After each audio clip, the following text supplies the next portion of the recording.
Hi, இன்றைக்கி நம்ம baby rape பற்றி தான் பார்க்க போகிறோம். இது நம்ம ஊரில் இருக்க ஏஜ் ஓல்ட் கான்செப்ட் தான். ஆனால் இப்போ இங்கே வெஸ்டர்ன் கண்ட்ரீஸில் நம்ம ஊர்லேயும் கூட திருப்பி ட்ரெண்ட் ஆகிட்டுருக்கு. எவ்வளோ ஃபஸ்ஸியாக இருந்தாலும் தூங்காமல் அழுதுகிட்டே இருந்தாலும் நம்ம பேபி வேர் பண்ணோன்னா இன்ஸ்டண்ட்டாக காம் ஆயிடுவாங்க. ஏன்னா அது அவங்களுக்கு திருப்பி வயிற்றுக்குள்ளே இருந்தது ரிமைண்ட் பண்ணுறதுனால அப்படின்னு சொல்கிறாங்க. அதுக்கப்புறம் அவங்களுக்கு டெம்பரேச்சர் ரெகுலேட் ஆகாதான் ஃபஸ்ட்டு கொஞ்ச நாளைக்கு. நம்மளோட வார்ம்த்லேயே இருக்கும்போது அதுவும் அவங்களுக்கு சரியாகும். அப்புறம் மதர்ஸ்க்கும் பேபி ஸ்மெல் பண்ணிகிட்டே இருக்கிறதுனால மில்க் சப்ளை நல்லா எஸ்டாப்ளிஷ் ஆகுமா. அதுக்கப்புறம் இந்த மாதிரி வேர் பண்ணிக்கிறதுனால ஈஸியாக எழுந்திரிச்சு நடக்க முடியும். ஸோ அவங்களுக்கு இந்த மூட் டிஸார்டர்ஸ், மூட் இன்ஸ்டெபிலிட்டி அதெல்லாம் வராது, கம்மியாகும் அப்படின்னு சொல்கிறாங்க. இப்போ நம்ம ஒரு காட்டன் சாரியை எப்படி பேபி ரேப்பாக யூஸ் பண்ணுறது அப்படின்னு பார்க்க போகிறோம். இது அதித்தி தொட்டிலுக்காக எடுத்துகிட்டு வந்த சாரீ. ஃபஸ்ட்டு சாரீ எடுத்துக்கோங்க. எடுத்துகிட்டு இந்த மாதிரி நம்ம சாரீக்கு ப்ளீட் பண்ணுற மாதிரி ப்ளீட் பண்ணிவிட்டு அதோட சென்டர் பாயிண்ட் எங்கே வருது அப்படின்னு பாருங்கள். 2 குழந்தைங்க வச்சுருக்கவங்களுக்கெல்லாம் செம ஈஸியாக இருக்கும் இந்த மாதிரி வேர் பண்ணிக்கிட்டோன்னா. இந்த மாதிரி சென்டர் பாயிண்ட் எடுத்துகிட்டு அதை நம்ம வயிற்றோட மிட் பாயிண்டில் வச்சு பின்னாடி ஒரு எக்ஸ் மாதிரி வர மாதிரி ஷோல்டரில் தூக்கி போட்டுக்கணும். ஃபோல்டு எதுவும் ஆகாமல் பார்த்துக்கோங்க. ஃபஸ்ட்டு கொஞ்சம் கஷ்டமாக தான் இருக்கும், அதுக்கப்புறம் பழக பழக அது வராது. ஃபோல்டு ஏன் வேணான்னா நமக்கு வெயிட் படையில் அழுந்தாமல் இருக்கிறதுக்காக ஃபோல்டு வராமல் கட்டிக்கணும். நான் யூஸ் பண்ணியிருந்தது பார்த்திங்கன்னா ஒரு நெட் ரேப் தான். அது அதித்தி சம்மரில் பிறந்தனால எங்களுக்கு கொஞ்சம் வேர்க்கிற மாதிரி இருந்துச்சு. ஸோ அடிக்கடி பண்ண முடியாது, ஒரு 1 hour 2 hour தான் யூஸ் பண்ணுவேன். அப்போ எனக்கு தெரியல சாரியவே யூஸ் பண்ண முடியும் அப்படின்னு சொல்லிட்டு இந்த மாதிரி முன்னாடி எடுத்துக்கிட்டு அதை நம்ம வயிற்று மேலே வச்சோம்ல அதுக்குள்ளே விட்டுக்கணும்.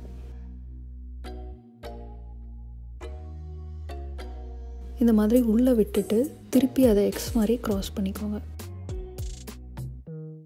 அப்புறம் பேலன்ஸ் இருக்க சாரியோட லென்த்துக்கு தகுந்த மாதிரி முன்னாடியோ பின்னாடியோ 2 முடிச்சு போடணும். அதுக்கு முன்னாடி ஸ்பேஸ் க்ரியேட் பண்ணிக்கோங்க பாப்பாவோட சைஸ்க்கு தகுந்த மாதிரி. இப்போ நான் 2 நாட் இங்கே முன்னாடி போட்டுக்கிறேன்.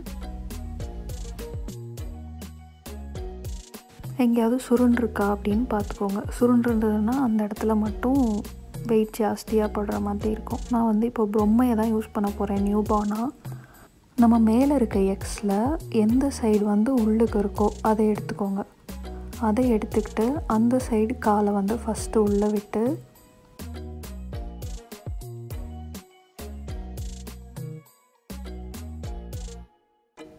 மேலே இழுத்து விட்டுக்கோங்க.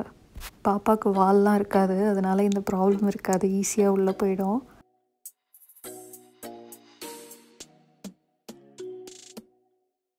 இப்படி நல்லா இழுத்துட்டு அந்த தலை எங்கே வரணும்னா நம்ம குனிஞ்சால் நம்மளோட சின் மேலே இடிக்காத மாதிரி இருக்கணும். நம்ம கிஸ் பண்ணுற டிஸ்டன்ஸில். அதே மாதிரி இந்த சைடையும் உள்ளே விட்டு ஸ்ப்ரெட் பண்ணி விட்டுக்கோங்க. இப்போ இதை நம்ம இழுக்கையிலே அந்த கழுத்துக்கான சப்போர்ட் கிடச்சிரும். முதுகு இந்த மாதிரி ரவுண்டடாக இருக்கணும். நம்ம வயிற்று மேலே ஃபஸ்ட்டு வச்சோம்ல சாரியோட மிட் போர்ஷனை, அதை எடுத்து இப்போ 2 காலையும் அதுக்குள்ளே விட்டுக்கணும். இந்த சாரியோட எண்டை தான் நான் தேடிட்டுருக்கேன். அந்த கரை இருக்குல்ல அதை கரெக்டாக எடுத்துக்கோங்க. ஏன்னா அது சுருண்டுக்கும்ல, அதனால் கரெக்டாக அதை எடுத்தோன்னா சுருண்டுக்காமல் இருக்கும்.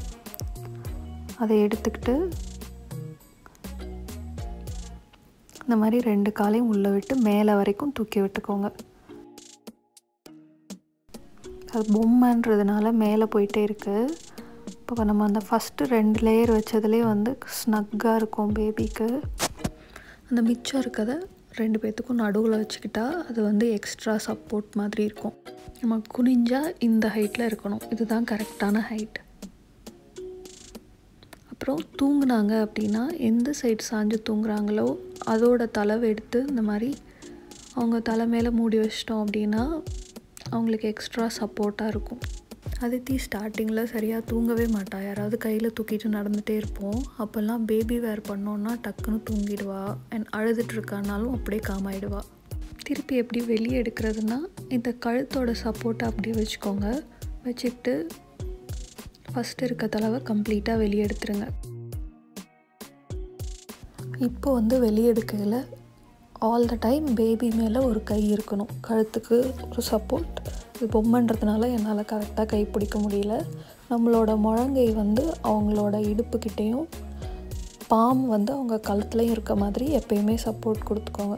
கொடுத்துட்டு ஒவ்வொரு காலாக உள்ளேருந்து வெளியே எடுத்துருங்க. இது காட்டன் சாரீன்றதுனால ஃபுல் டே கூட வேர் பண்ணிக்கலாம். நான் வச்சுருந்த நெட் மெட்டீரியல் வந்து 1 or 2 ஹவர்ஸ்க்கு மேலே போட்டிருக்க முடியாது, வேர்க்க ஆரம்பிச்சிடும். நீங்கள் நியூ மதராக இருக்கீங்க இல்லை ப்ரெக்னெண்ட்டாக இருக்கீங்க அப்படின்னா கண்டிப்பாக இதை ட்ரை பண்ணி பாருங்கள். இது வந்து இந்தியாவில் வாங்கின கோல் ரேப்.